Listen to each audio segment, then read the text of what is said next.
Buenas tardes, muchachos. Vamos a dar inicio a nuestra clase de pensamiento estratégico, que es el segundo tema que estamos trabajando sobre las habilidades gerenciales. Como ustedes recuerdan, el primer tema fue pensamiento sistémico.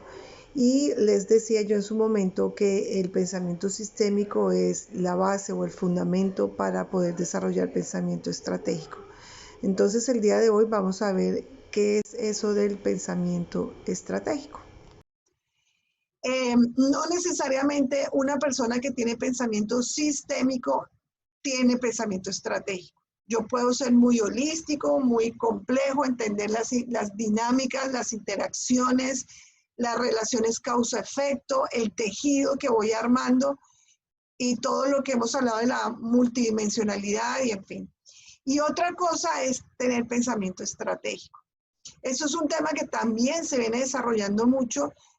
Hay infinidad de cursos y de desarrollos, digamos, de formación en el tema de pensamiento estratégico. Hace poquito una exalumna me contaba que estaba indecisa entre hacer la maestría en comunicación estratégica o en pensamiento estratégico. Y yo dije, wow, ¿cómo así? ¿En dónde hay eso? Y me dijo, sí, en el externado hay una maestría en pensamiento estratégico.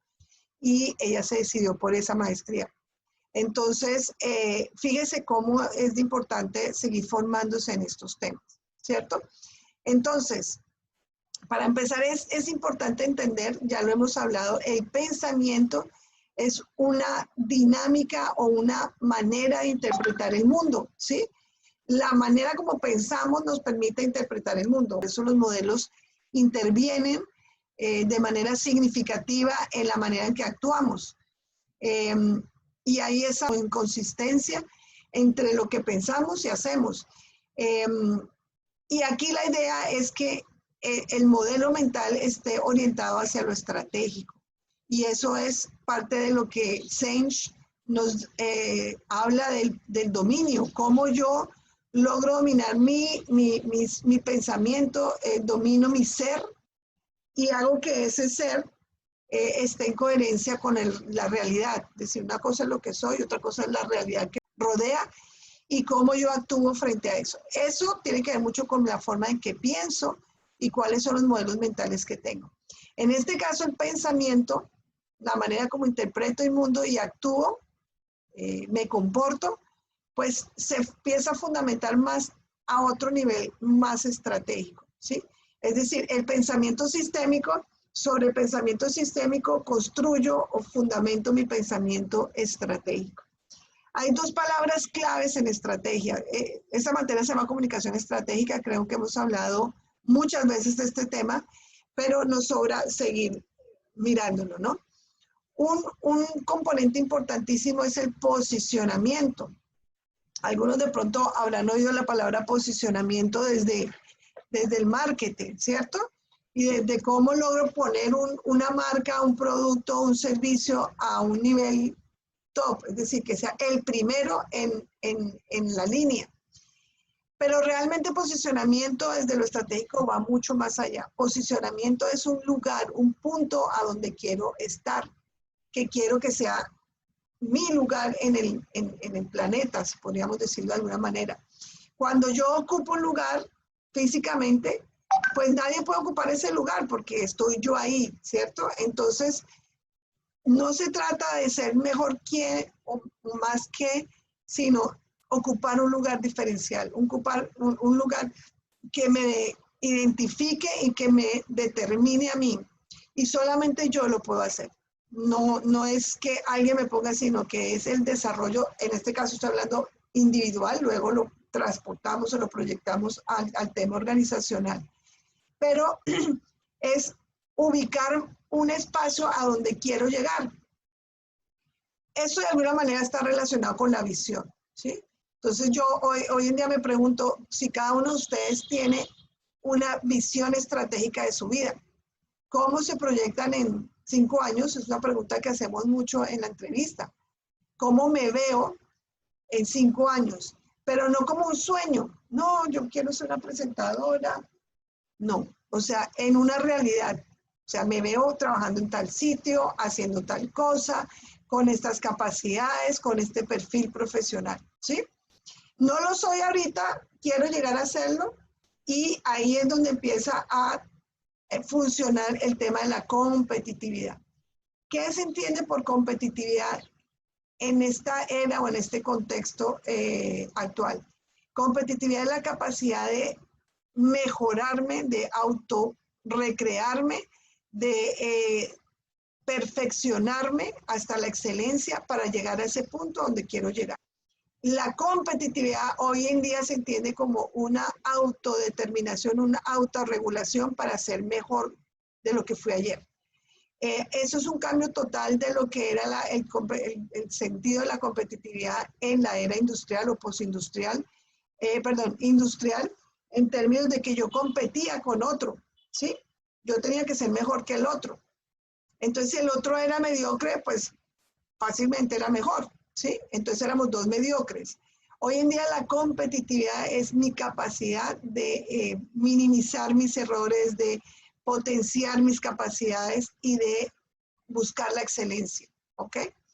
Entonces, el pensamiento estratégico se ubica mucho en para dónde voy o dónde me quiero ubicar y qué hago para alcanzar en términos de mejoramiento ese lugar, ¿sí? Y obviamente ya a nivel organizacional, pues eso mismo lo proyecto a la organización en la que estoy. Fíjense esto tan interesante, el pensamiento estratégico, ustedes recuerdan la última parte de lo que vimos en pensamiento sistémico, que teníamos el lado derecho, el lateral izquierdo o el lateral derecho, cómo cada uno jugaba un papel fundamental y desde el contexto sistémico, cómo deberíamos aprovechar al máximo los dos pensamientos, ¿sí? Cómo logramos crear esa articulación armónica entre el pensamiento izquierdo y el pensamiento derecho. El pensamiento izquierdo siendo el pensamiento estructurado, lineal de alguna manera, el pensamiento de las instrucciones y la racionalidad, y el pensamiento derecho, que es el pensamiento creativo, imaginativo, disruptivo, emocional, expresivo. ¿Cómo logramos combinar esto? Y vuelvo y les hago la recomendación, que es un poco lo que se habló hoy en los grupos que pasaron, cómo estos dos modelos mentales determinan mi comportamiento, ¿no? Entonces, de repente, si no quiero avanzar, ser más competitivo conmigo mismo, digo, no, yo definitivamente soy súper creativo, a mí no me pongan a escribir, a mí no me pongan a mirar nada que tenga que ver con tecnología, porque yo no sirvo para eso. No sirvo para las matemáticas, no sirvo, porque me ubico y me quedo en una sola manera de pensar. El proceso que ustedes han desarrollado como en su formación profesional es un proceso de competitividad, ¿sí? Si ustedes se miran lo que fueron en primer semestre y se miran ahora, espero y confío que ustedes digan, ahora soy mucho más competitivo, en términos de soy mucho mejor. Puedo ofrecer muchas más cosas al mundo, ya soy más profesional, ¿sí? Y cada vez que aprenden son son mejores profesionales, no más profesionales, sino mejor profesional. Por tanto, ofrezco más cosas al mundo. Por tanto, también, ¿por qué no? Valgo más, ¿sí? Entonces, si ustedes hacen una maestría el día de mañana, pues van a tener más opciones, van a posicionarse mejor y ese posicionamiento relacionado con ese nivel de competitividad que han alcanzado les va a permitir mejores opciones laborales y les va a permitir poder tener mejores salarios, o sea, ser valorados económicamente, solo económicamente, mejor. Pero es una manera de uno ir posicionándose, ¿verdad? Primero sí. Personal. ¿Qué significa esto? La primera invitación es que empiecen a desarrollar el pensamiento estratégico desde su dominio personal. Por eso es tan importante toda la teoría de Senge, porque si uno hiciera un checklist de esos temas, se daría cuenta qué tan avanzado va o qué tanto se ha quedado atrás en muchas cosas. Entonces, lo primero, pregúntense ustedes mismos, ¿cómo es mi dominio personal? ¿Sí? ¿Cómo me conozco? Sé lo que soy, lo que pienso, cuáles son mis modelos mentales, cómo es mi cotidianidad. Si yo me la paso todo el día dormido, ese es mi dominio personal. Pero si mi cotidianidad digo, voy a aprender más cosas, voy a hacer más cosas, voy a trabajar, voy a hacer, ese es mi dominio personal. El dominio personal depende de mí, por eso me encanta que Sage lo haya nombrado como dominio. Lo relacionamos mucho con la disciplina, pero además de la disciplina es el autocontrol. También tiene que ver con yo controlo mi vida. En la vida, esos son los resultados. Lo que mostramos es el resultado. El resto son disculpas, algunas veces pueden tener razones, otras veces no son justificadas, pero el dominio personal es mío, ¿sí? Y ese dominio personal luego va a afectar un trabajo en equipo y un aprendizaje en equipo, ¿sí? Entonces, fíjense cómo todo tiene sentido. Entonces, ¿qué dice el pensamiento estratégico al respecto? Dice que el pensamiento estratégico es esa combinación entre lo creativo y el sentido común. Aquí hay dos palabras que a mí me gusta mucho trabajar con los alumnos y es la intuición. Yo percibo, ¿cierto? Claro, todos percibimos todo el tiempo cosas, pero esa percepción pasa a través de un modelo mental que en gran parte está influido por todas mis experiencias y mis conocimientos. Los modelos mentales, sus modelos mentales han cambiado en los últimos años desde que están estudiando comunicación. Ustedes no fueron buenos estudiantes, su intuición va a tener el 80% de fallas. Pero si ustedes saben que ustedes realmente se prepararon, estudiaron, hicieron lo que tuvieron que hacer, pues claro que sí, ¿verdad? ¿Y eso por qué va el tema? Pues porque estamos hablando mucho del sentido común. Entonces, en la medida que estoy más preparado, mi sentido común y mi intuición y mi presentimiento son mucho más acertados. ¿Ok? Sí, es claro. Por otro lado, pues tengo esa otra aspecto disruptivo. Entonces, el sentido común es el que me da orden, me da un marco de actuación. Y la creatividad es un poco el aspecto disruptivo. Entonces, en ese marco, ¿cómo puedo mirar otras cosas? ¿Cómo me puedo poner desde otra perspectiva? ¿Cómo puedo, como diría Mazzoni, entrar en alteridad? ¿Sí? ¿Cómo puedo hacer siendo yo muy intuitivo desde comunicación, como comunicador? ¿Cómo puedo ponerme en los zapatos de un ingeniero o de un obrero o de una mesera? ¿Sí? ¿Cómo logro entrar en otros contextos y crear nuevos modelos y nuevos pensamientos, ¿verdad? Entonces, el pensamiento estratégico combina, como lo ven muy bien, el lateral izquierdo y el lateral derecho, ¿cierto? ¿Para qué? Pues básicamente porque el ser creativo implica en gran medida afrontar o enfrentar los desafíos. Entre más estratégico soy más capaz de entender el desafío de una manera proactiva, cosa que nos dice la teoría de la comunicación estratégica, que reactiva, ¿sí? Entonces ya no, la intuición no me sirve para actuar a la defensiva, sino para decir, a partir de esto que siento que va por acá, empiezo a proyectar eso hacia futuro, ¿sí? Entonces ahí es cuando el comunicador se vuelve muy proactivo en el tema de, mire, esto no está pasando todavía, pero todo indica que puede ir para allá, ¿sí? Todo indica que aquí puede generarse una crisis. Todo indica que aquí hay una oportunidad. Acuérdense que el comunicador estratégico va más allá del comunicador organizacional operacional, ¿sí? El comunicador estratégico es el que asesora, el que le habla al oído a la alta dirección, el que prepara a la alta dirección para los cambios. Entonces, fíjense también lo que dice acá, un juicio basado en la experiencia para determinar direcciones futuras. No me quedo solamente en el accionar presente, sino en cómo esta situación tengo que enfocarla o proyectarla hacia ese posicionamiento que espero a largo plazo. Espérenme que no me pasa. Algunos conceptos relacionados con pensamiento estratégico. El pensamiento estratégico es un modus operandi.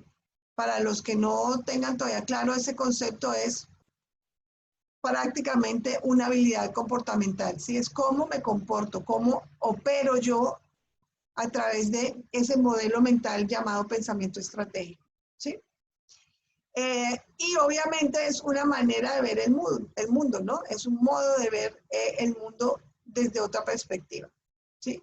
Entonces, así como alguien llega y les dice, se está acabando el mundo porque, no sé, hay un incendio, el estratega dice, hagamos de esto una oportunidad de mejora, hagamos de esto una oportunidad de reputación, hagamos de esto una oportunidad de construir el sentido de pertenencia. En fin, es una persona que logra superar el problema y ve intuitivamente y luego de una manera mucho más proactiva hacia dónde puede caminar y enfocarse.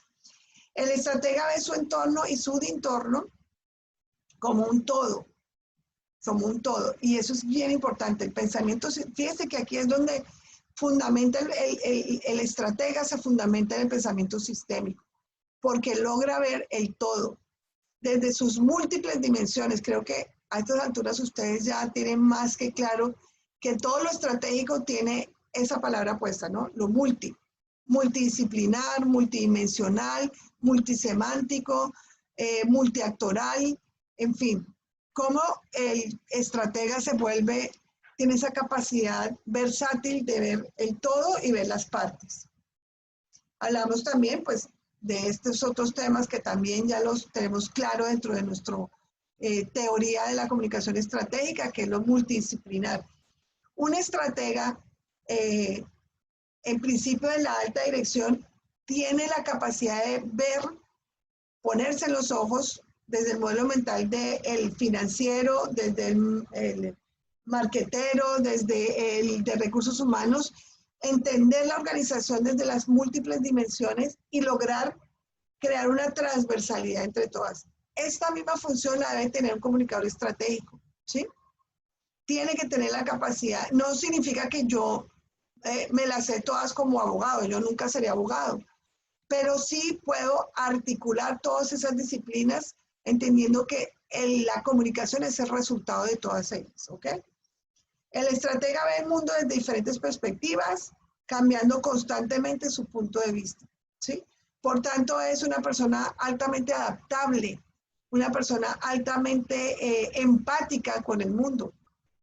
Y este es tal vez el gráfico que más me gusta compartir con los estudiantes para que entiendan a dónde llega el pensamiento estratégico. Entonces, fíjese, partimos de un pensamiento complejo, más bien, vamos a empezar por este arriba, partimos de un pensamiento sistémico.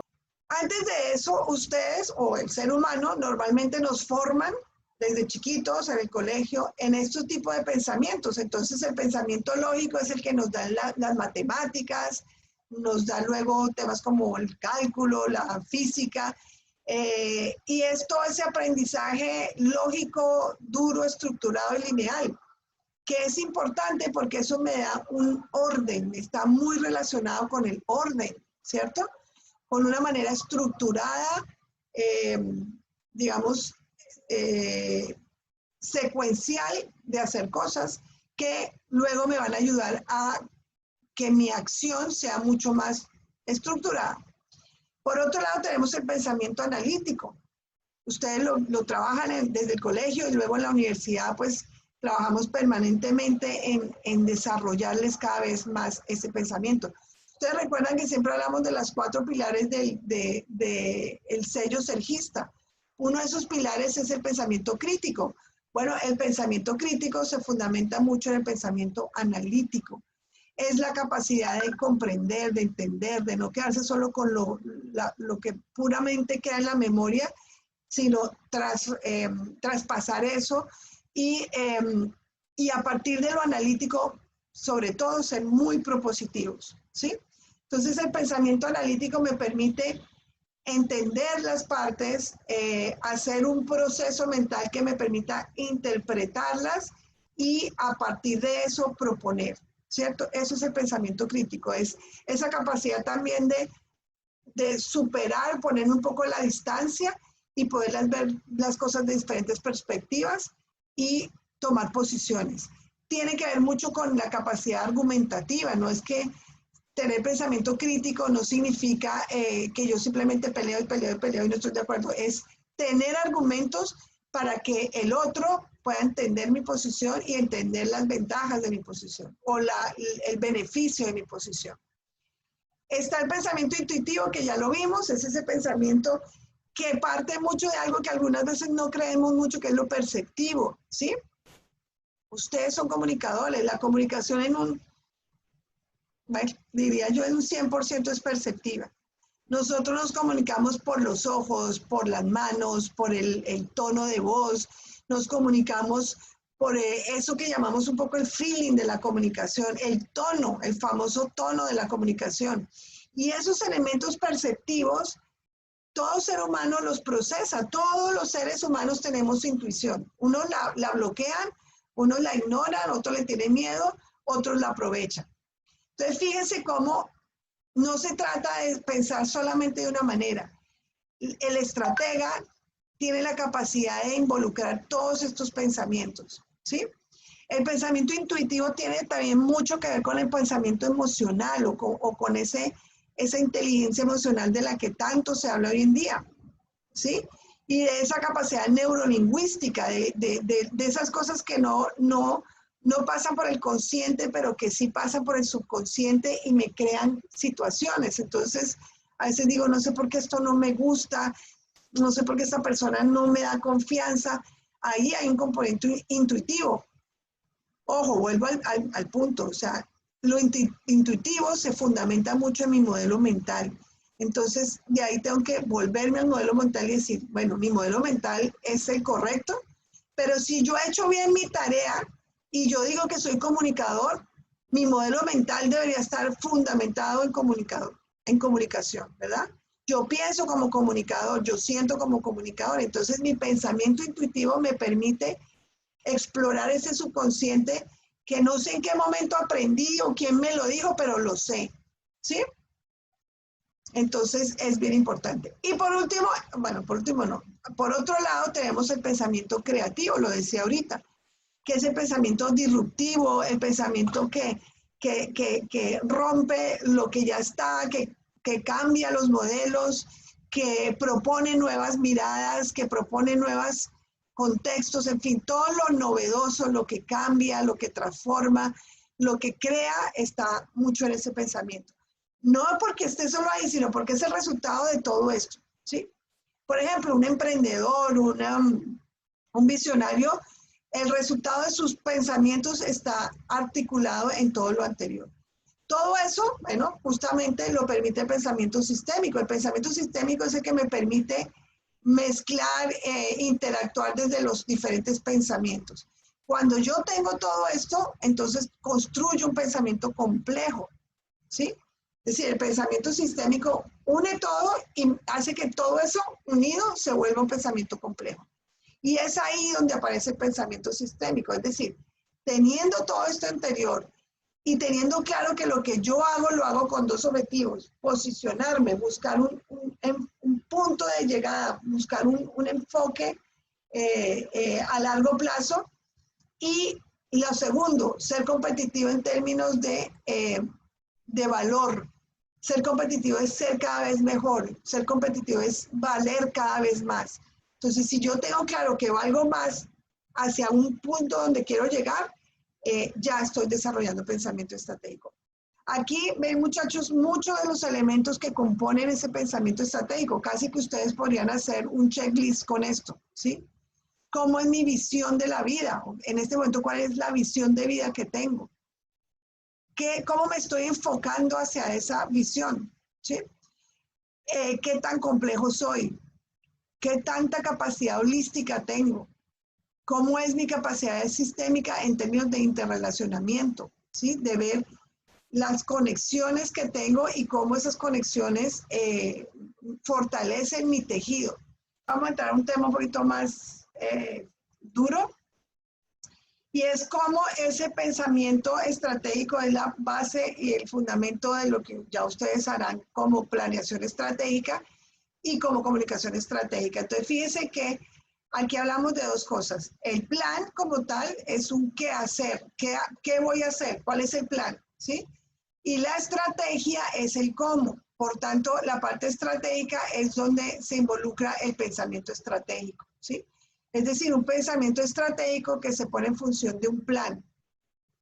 Es como si todo lo que yo pienso lo documento, lo estructuro y lo pongo en funcionamiento. ¿Para qué? Para determinar eso que hemos hablado, un posicionamiento, que en este caso ya no es personal, sino es de una organización.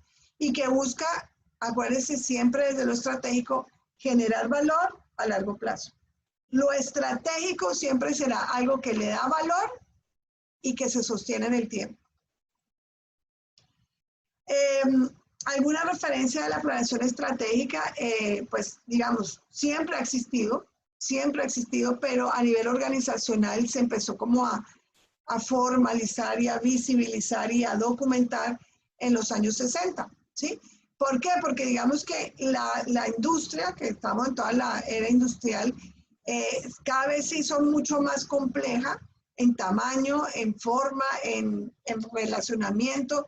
En fin, esas empresas que surgieron a principios de siglo, ya para los 60 eran organizaciones muy fuertes. Estamos hablando de empresas como la Ford, Coca-Cola, General Motors, empresas locales en nuestros países que ya eran mucho más robustas, mucho más complejas. Y entonces las universidades empezaron a hablar a nivel de management, empezaron a hablar de la planeación estratégica. Pero, como les digo, siempre, toda la vida, el ser humano ha tenido gente o ha tenido el pensamiento estratégico, siempre ha estado presente. Desde Napoleón, desde Bolívar, desde Carlomagno, han sido estrategas, ¿sí? Por eso se remite mucho la planeación estratégica al campo de la guerra.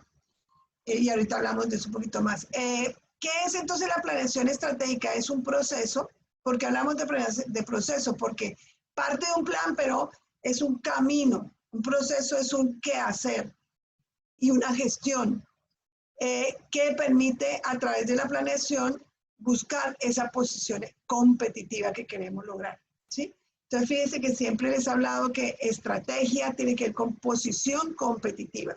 Posición donde quiero estar, competitiva, lo mejor que quiero estar. Parte de un diagnóstico estratégico, ustedes ya conocen algunos modelos, ahorita vamos a ver rápidamente unos, no puedo entrar a profundizar, pero básicamente, ¿qué es un diagnóstico? Es poner ese pensamiento analítico, traer mucha información y ese pensamiento analítico me permita interpretar, comprender, poner a funcionar el pensamiento intuitivo y, es decir, en pocas palabras, tener un gran cúmulo de datos para poder tomar decisiones estratégicas. Luego del diagnóstico, pues el diseño de estrategias que me pongan en acción, ¿sí? Tiene que ver mucho con el tema de decisiones, que les decía, la toma de decisiones y de cómo desde una mirada proactiva tomo esas decisiones de direccionamiento. ¿Qué significa una decisión de direccionamiento? Una decisión que me permita caminar hacia ese enfoque o hacia esa dirección que quiero tomar.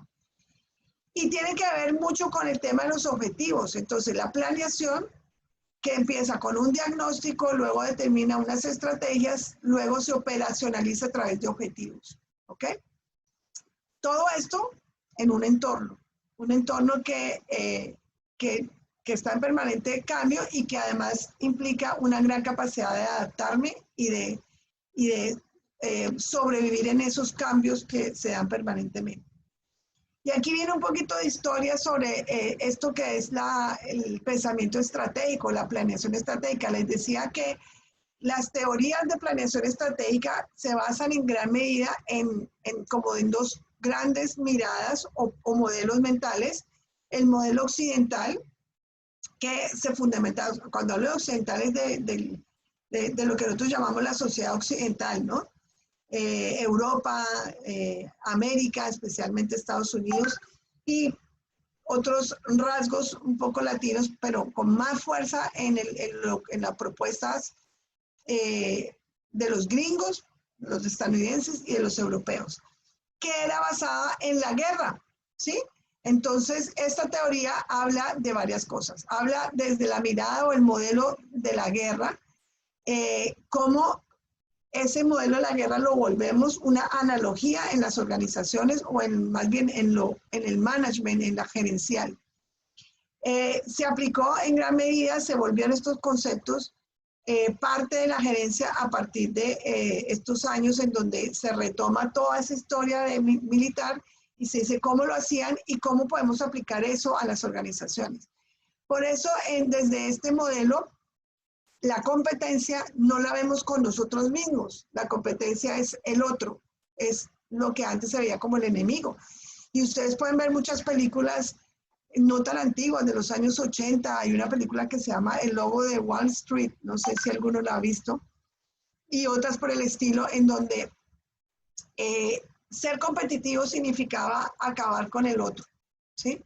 En la competencia entre organizaciones, productos y todo este tipo de cosas era no para ser mejor, sino para acabar con el otro.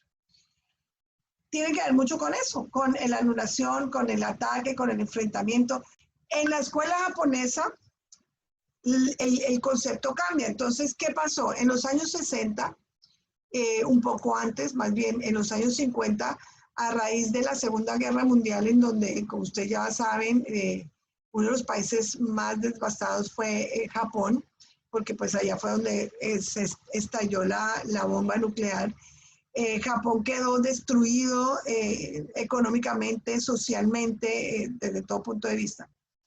Y unos años después, una generación después, una década después, Japón renace. En los años 60, Japón empieza a coger una fuerza industrial inmensa, adicionando a esto que el espacio geográfico, el territorio de Japón es un territorio muy pequeño en comparación con Europa, perdón, con Estados Unidos, por ejemplo, con muchos países de Europa. Y adicional a eso, con unos problemas geográficos como los terremotos que son constantes y que pues han generado muchos daños. Pero ¿a qué llegaron los análisis de los pensadores? Bueno, ¿qué hace Japón que le permite recuperarse tan rápidamente? ¿Y qué hizo Japón en los años 60 para llegar a posicionarse como uno de los países más industrializados, de mayor calidad, de mayor eficiencia operacional? Es decir, en ese momento, cuando nosotros nos dice Japón, pensamos en lo mejor de lo mejor, ¿cierto? En un estatus de vida, en un estatus de calidad de producción que ha sido un modelo para todo el mundo. Entonces empezaron a ver el modelo mental de ellos basado en toda su historia como sociedad y encontraron que fíjense que a diferencia del modelo americano, la escuela japonesa habla de que el guerrero se mira por dentro primero. Y a mí me gusta mucho hablar acá hablar mucho de esa película, El Último Samurái, ¿verdad? Supongo que la vieron. Véanla con ojos de comunicador y de estratega, ¿sí? Entonces a este personaje se lo llevaron a una comunidad de samuráis. Él era rehén y él empieza a ver cómo los samuráis trabajan para fortalecerse por dentro, ¿sí? Para corregirse, para minimizar sus debilidades y aumentar su fortaleza, pero también trabaja mucho desde un tema de valores, de un sentido de superioridad a través de los valores. Y todo eso hace que la escuela japonesa haga más que pensar afuera del enemigo, piense en cómo ser mejores por dentro. En los años 60 entonces sale todas esas nuevas teorías de la calidad total, de la teoría Deming, del mejoramiento continuo. Todo eso viene de la escuela japonesa, ¿sí? Entonces, a partir de esas dos miradas, nace una escuela en los años 80, finales de los 70, que es de donde nace todos estos autores que hemos nombrado. Aparece Peter Senge, aparece Michael Porter, aparece, bueno, muchos, ahorita se me olvidan los nombres, pero muchos de esos autores que intervinieron o influenciaron lo que se llama la escuela del management. Y en la escuela del management, que es aplicar estas dos teorías sociales o estos dos modelos de sobrevivencia social a un contexto organizacional. Y ahí es donde aparece la famosa teoría de la ventaja competitiva, que es mucho lo que les he hablado yo, ¿sí? ¿Qué tengo que hacer para ser competitivo? Entonces, desde la mirada occidental dirían, acaba con tu enemigo. Desde la mirada japonesa dirían, fortalécete, conócete, entrénate, sé mejor tú mismo para ser más competitivo. Son dos miradas totalmente diferentes. Y ahí es donde aparecen esos nuevos conceptos ya dentro del concepto organizacional, como el valor intangible y tangible, ¿sí?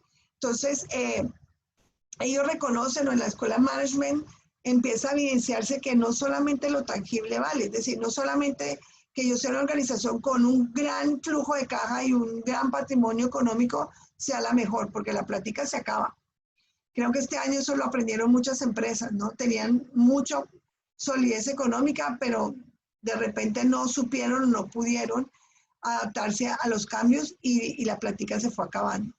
Mientras que hay otros valores intangibles que son más basados en esos otros componentes del ser humano, como lo espiritual, como lo cognitivo, como lo emocional, que no se rompen o no se dañan o no se afectan por temas puramente realidades. O sea, va más allá de eso. En esta escuela, entonces, es donde aparece, por ejemplo, esos nuevos modelos del DOFA, de modelos de crecimiento organizacional, donde se le da más valor al ser humano que al producto, que se le da más valor al ser humano que a la máquina, que empieza a generarse toda esa nueva tendencia a lo que hoy se conoce como organizaciones inteligentes, donde lo que importa es el aprendizaje, lo que importa es la innovación, la creatividad. En fin, es un modelo en donde combina, yo diría, lo mejor de cada una de las escuelas en función de un contexto organizacional. Y estos serían como los 3 pasos que propone la escuela del management. Primero, haz un profundo diagnóstico estratégico, teniendo en cuenta el DOFA, que combina lo interno con lo externo, lo bueno con lo malo, ¿sí? Luego decide o propone una posición estratégica, ¿sí? Ya eso lo vimos, lo entendemos, un sitio, un lugar, un punto en donde me reconozcan, donde yo me pueda situar, que tenga valor y que tenga duración en el tiempo. Eso quiere decir posicionamiento estratégico. Esto va a determinar algo que se llama una ventaja competitiva. Y esta ventaja competitiva, ese diferencial, eso que me hace mejor cada día y por lo cual tengo que buscar siempre una acción de mejora y de excelencia, es lo que genera el valor organizacional. Digamos que estos son los 4 momentos o los 4 elementos que requiero desarrollar para realmente ser estratégico en la organización. O sea, así como esto es el plan, el cómo, el qué hago, la parte, digamos, más racional, más analítica, aquí entra a jugar ese aspecto intuitivo, creativo y mucho más, se me va a palabra, mucho más complejo en la estrategia. La estrategia es mucho más compleja que el plan, ¿sí? Por eso alguien de por allá dice, bueno, ustedes ya lo nombraron acá, es más importante ser Stratecom que DIRCOM, ¿no? Entendiendo el DIRCOM como el que hace el plan estratégico de comunicación. El Stratecom es el que desarrolla la estrategia de comunicación. Eso es una teoría interesante. No voy a tampoco alargarme acá porque, como les digo, esto es gran parte de lo que ustedes han visto en el PECO, que es la aplicación en la práctica de la estrategia. Esto de aquí son unas matrices. No sé si ustedes alguna vez en alguna materia han visto o con la profe vieron en la matriz BCG, perdón, que quiere decir la matriz de Boston Consulting. Esto no, básicamente se los quiero mostrar porque cuando ustedes empiezan a trabajar en estrategia organizacional, ya sea como empleados de una empresa o como asesores, seguramente les van a aparecer estas matrices que son matrices de diagnóstico. A partir de estas matrices yo puedo diagnosticar, digamos, escenarios en las organizaciones. Me permite tomar decisiones y pensar estratégicamente en el posicionamiento. Es decir, estos son elementos y matrices de análisis.